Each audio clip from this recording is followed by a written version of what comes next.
آل عمران آیت نمبر 186 لَتُبْلَوُنَّ فِي أَمْوَالِكُمْ وَأَنفُسِكُمْ وَلَتَسْمَعُنَّ مِنَ الَّذِينَ أُوتُوا الْكِتَابَ مِنْ قَبْلِكُمْ وَمِنَ الَّذِينَ أَشْرَكُوا أَذًى كَثِيرًا وَإِنْ تَصْبِرُوا وَتَتَّقُوا فَإِنَّ ذَلِكَ مِنْ عَزْمِ الْأُمُورِ۔ مسلمانوں، یہ بریکٹ میں آپ لکھیں گے، تمہیں اپنے اموال اور اپنی جانوں میں آزمائش پیش آ کے رہے گی، نیز تمہیں ان لوگوں سے جو تم سے پہلے کتاب دیے گئے تھے، نیز مشرکین سے بھی بہت سی تکلیف دہ باتیں سننا پڑیں گی، اور اگر تم صبر کرو اور اللہ سے ڈرتے رہو تو بلا شبہ یہ بڑے حوصلے کا کام ہے۔ ابتلا کے فائدے، لَتُبْلَوُنَّ، یہ انتباہ کر کے مسلمانوں کو اسلام کی راہ میں پیش آنے والی مشکلات کے لیے آمادہ کیا جا رہا ہے اور آزمائش کے فوائد بتائے جا رہے ہیں۔ مختصر یہ کہ ابتلا صبر و استقامت کی عادت پیدا ہوتی ہے، اخلاقی کمزوریوں کا علاج ہوتا ہے، درجات بلند ہوتے ہیں اور مومن اور منافقین کا فرق پتہ چلتا ہے۔ یہود اور مشرکین کے ہاتھوں مسلمانوں کو جو تکلیفیں پہنچی، ان کی فہرست بڑی طویل ہے اور کتاب و سنت میں جا بجا مذکور بھی ہے۔ یہاں ہم اس کی بات نہیں کریں گے، ممکن نہیں ہے، بلکہ اگر یوں کہا جائے کہ دور نبوی میں ہجرت نبوی سے پہلے بھی اور بعد میں بھی آپ کی زندگی انہی لوگوں سے دکھ اٹھاتے گزری تو بے جانا ہوگا، اور مسلمانوں کی خبر اس لیے دی جا رہی ہے کہ ذہنی طور پر مسلمان ان تکالیف کو برداشت کرنے کے لیے تیار ہو جائے۔ ان آیت میں تمام تکالیف جو کفار مکہ اور مشرکین مکہ سے ملے، اس کے جواب میں کیا ہے؟ صبر اور تقوی، پرہیزگاری۔ صبر بزدلانہ کارروائی نہیں ہے، یہ بڑے ہمت والوں کے کام ہے، بڑے حوصلے والوں کے کام ہے کہ آپ بدلہ لے سکیں، آپ حساب برابر کر سکیں۔ کہتے نا زبان تو ہمارے بھی منہ میں ہے، لیکن آپ اس کو کنٹرول کر لیں، کیوں؟ کہ اللہ کے ڈر سے۔ تو یہ حوصلے والے لوگ ہوتے ہیں، یہ کوئی کمزور لوگ نہیں ہوتے ہیں۔ ان آیات میں آزمائش بتایا گیا لازمی ہے، چلیں رائے خدا نہیں صحیح تو زندگی کی ہر راہ میں آزمائش ہے، اس کا حاصل کیا ہے؟ صبر و ضبط۔ جیسے صلح حدیبیہ کے مقام پہ بڑے بڑے طریقے سے آپ کو مشتعل کرنے کی کوشش کی گئی نبی کریم صلی اللہ علیہ وسلم کو، لیکن آپ مشتعل نہیں ہوئے اور آپ اطمینان سے، صبر سے ہر معاملے کو حل کرتے رہے۔ ایون کی جو شرائط لکھوائی گئی وہ بھی ذلت امیز تھی، صحابہ کرام بھی ہلا مارے گئے تھے اور واپس جانا پڑا تھا عمرے کے بغیر۔ آپ نے صرف ایک شرط کہ 10 سال تک جنگ نہیں ہوگی، اس سے فائدہ اٹھاتے ہوئے اتنی تبلیغ کا میدان بڑا کیا کہ آپ پھر بغیر تلوار لڑے مکہ میں داخل ہوتے ہیں فاتح بن کے۔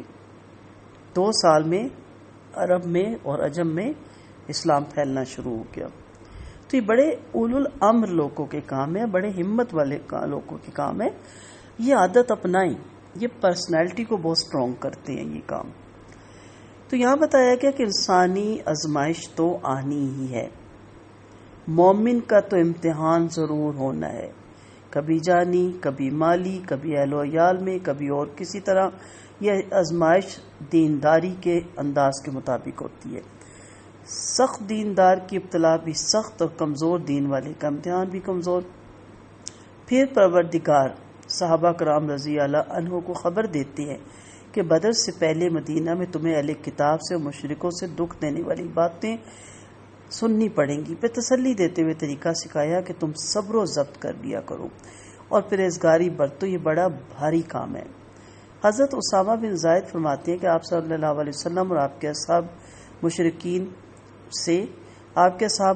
سے اور اہل کتاب سے بہت کچھ درگزر فرمایا کرتے تھے اور ان کی اذیتوں کو برداشت کیا کرتے تھے، اور رب کریم کے اس فرمان پر عامل تھے یہاں تک کہ جہاد کی آیتیں اتری۔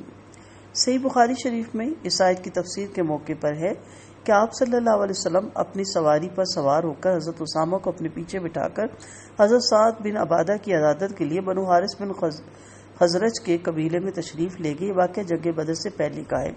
راستے میں ایک مخلوط مجلس بیٹھی ہوئی تھی جس میں مسلمان بھی تھے، یہودی بھی تھے، مشرکین بھی تھے، اور عبداللہ بن ابی بن سلول منافق بھی تھا۔ یہ بھی اب تک کفر کے کھلے رنگ میں تھا۔ مسلمانوں میں حضرت عبداللہ بن روحہ رضی اللہ عنہ تھے۔ حضور کی سواری سے گرد و غبار جو اڑا تو عبداللہ بن ابی سلول نے ناک پر کپڑا رکھ لیا اور کہنے لگا، غبار نہ اڑاؤ۔ حضور پاس پہنچ ہی چکے تھے، سواری سے اترے، سلام کیا، انہوں نے سلام کی دعوت دی تو قرآن کی چند آیتیں سنائی تو عبداللہ بول پڑا، سنیے صاحب، یہ آپ کا طریقہ ہمیں پسند نہیں، آپ کی باتیں حق ہی صحیح، لیکن اس کی کیا وجہ ہے کہ آپ ہماری مجلس میں آ کر ہمیں اذیت دے رہے ہیں؟ اپنے گھر جائیے، جو آپ کے پاس ہے اسے سنائیے۔ یہ سن کر حضرت عبداللہ بن روحہ رضی اللہ عنہ نے فرمایا، حضور بے شک آپ ہماری مجلسوں میں تشریف لایا کریں، ہمیں تو اس کی عین چاہت ہے۔ اب ان کے آپس میں خوب لڑنے جھڑپ ہوگی، ایک دوسرے کو برا بھلا کرنے لگے، قریب تھے کہ لڑنے لگے۔ آپ صلی اللہ علیہ وسلم کے سمجھانے بجانے سے آخر امن و امان قائم ہوا، سب خاموش ہو گئے۔ آپ اپنی سواری پہ سوار ہو کر حضرت سعد کے پاس تشریف لے گئے اور وہاں جا کر حضرت سعد سے فرمایا، ابو حباب عبداللہ بن ابی بن سلول نے آج تو اس طرح کیا۔ سعد نے کہا، یا رسول اللہ، آپ جانے دیجیے، معاف کیجیے اور درگزر کیجیے۔ قسم اللہ کی جس نے آپ پر قرآن اتارا ہے، اسے آپ سے اس لیے بے حد دشمنی ہے اور ہونی بھی چاہیے، یہاں تک کہ لوگوں نے اسے سردار بنانا چاہا اور اسے چوہراٹ کی پگڑی بندوانے کا فیصلہ ہو گیا۔ ادھر اللہ تعالیٰ نے آپ کو اپنا نبی بنا کر بھیجا، لوگوں نے آپ کو نبی مانا، اس کی سرداری جاتی رہی، جس کا اسے رنج و غم ہے، جس کی وجہ سے وہ جلتا بھونتا رہتا ہے اور بہت کچھ کہتا رہتا ہے، آپ اہمیت نہ دیجیے۔ سنانچہ آپ صلی اللہ علیہ وسلم نے درگزر کیا اور یہی آپ کی عادت تھی اور آپ کے صحاب کی بھی، یہودیوں سے مشرکینوں سے درگزر فرماتے، سنی انسنی کر دیتے، اس فرمان پر عمل کرتے، یہاں تک کہ بعد میں آیت ودّ کثیرم جو حکم غفو درگزر کر اس آیت میں وَلَا تَسْمَعُنَّ میں ہے۔ بعد آپ کو جہاد کی اجازت بھی دی گئی۔ پہلے غزوہ بدر کا واقعہ ہوا جس میں لشکر کفار کے سرداران قتل و غارت ہوئے۔ یہ حالت اور شوکت اسلام دیکھ کر عبداللہ بن ابی سنون اور اس کے ساتھی گھبرائے اور اسے کوئی چارہ نظر نہ آیا، اس نے بیعت کر لی، بظاہر مسلمان ہو گیا۔ آپ جانتے ہیں کہ اصل میں دل میں اس کے وہی کدورت تھی۔ بس یہ کلیہ قاعدہ یاد رکھنا چاہیے کہ ہر حق والے پر جو نیکی و بھلائی کا حکم کرتا ہے اور جو برائی اور خلاف شرع کام سے روکتا ہے، اس پر ضرور مصیبتیں اور آفتیں آئیں گی۔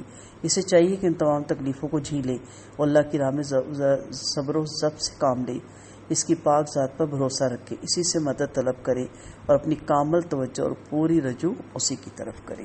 وآخر دعوانا ان الحمد للہ رب العالمین۔